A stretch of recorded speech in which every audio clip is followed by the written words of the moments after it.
Maslow's hierarchy of needs is this idea that humans go about fulfilling their needs in like a particular order. It's not meant to be super scientific, so don't overthink it, but it's like this idea that like first people need to have food, water, shelter. Once they have those needs met, like once they know where they live and they know where their next meal is coming from, then they can start worrying about their personal safety. Once they're to the point that they can take their safety and security for granted, then they'll start worrying about love and belonging, yada, yada, yada, up the pyramid. Personally, I make a modification to this model. I think of this entire pyramid as being built on a ground, on a foundation, which is the individual's understanding of reality. I think that when people are in some sort of crisis where their understanding of reality itself is all of a sudden being challenged or questioned, they can't even think about their physiological and safety like their very basic needs. Why would some random hick in rural Iowa care about Zohran Mamdani? Why would some nobody hillbilly in North Carolina have an opinion about bus fare in New York City, a city that he's never going to visit? Here's the thing.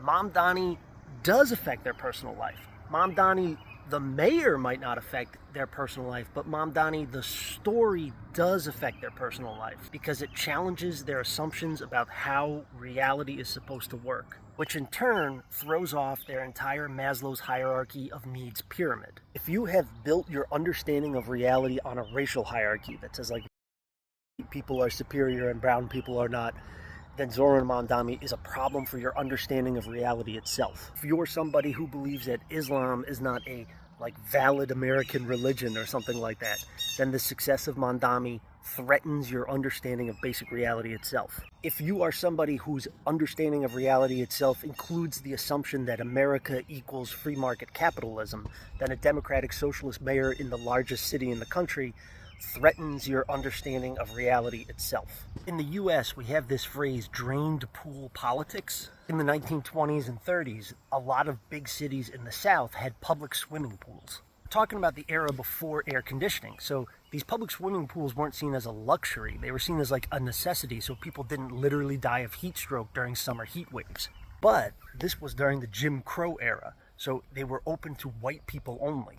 Black folks were not allowed to go to the city public swimming pool. Then, in the 1950s, the federal government demanded all public institutions be desegregated, meaning everybody who lived in the city needed to be allowed into the swimming pool no matter who they were. Many southern cities responded by literally just draining their swimming pools. And so now you have places in the South where 100 years ago, there used to be a swimming pool right there, but right now it's a parking lot or an office park.